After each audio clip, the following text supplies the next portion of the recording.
Welcome to my Satellite Data Science in Python course, where we are going to learn how to use Sentinel-2 data from scratch purely in Python. So, the primary principle of this course and of this whole field is that a satellite image is not just a photograph, but it is a grid of measurements. So, a satellite image on the one hand is an actual image, so it has multiple channels like red, green and blue. However, these are measured values also tagged by locations on Earth. So every single satellite image is an image and a geotagged spatial dataset as well. We will learn this throughout a series of examples focusing on Manhattan as a target area using Sentinel-2 satellite data, which is one of the most popular satellite data sources of the field, coming from the European Space Agency and through the Earth stack, which is a free platform to collect that, and all the data we will be using should fit on a standard laptop, no cloud or supercomputer resources needed. A few disclaimers. So this course is focusing on the basics of satellite data.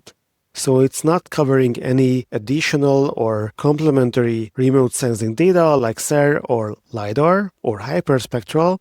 It only works with Sentinel, which is an optical imagery type of data.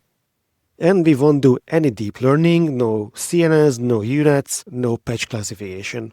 We will touch base on simple spatial machine learning in Chapter 5, but for more advanced stuff, check out my other courses. And now a brief review on what every single chapter will cover. Chapter 1 covers the basics on how we can access and how we can work with, how we can visualize, how we can explore satellite data coming from Sentinel. Then in Chapter 2, we will learn about the most widely used satellite data concepts, satellite indices.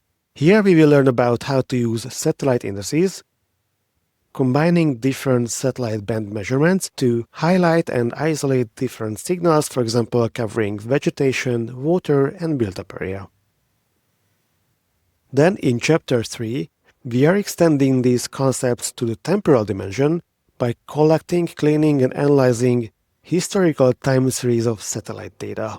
From that, we are jumping to an urban planning application in Chapter 4, where we will combine Sentinel data with population data coming from the European Commission's GHSL, which will allow us to compute neighborhood-level green area per capita shares. And finally, in Chapter 5, we will build a small, simple land cover classification system, where we will be using all the features derived in the previous chapters to train simple models and estimate land cover types along 3 classes: greenery, water, and built-up area.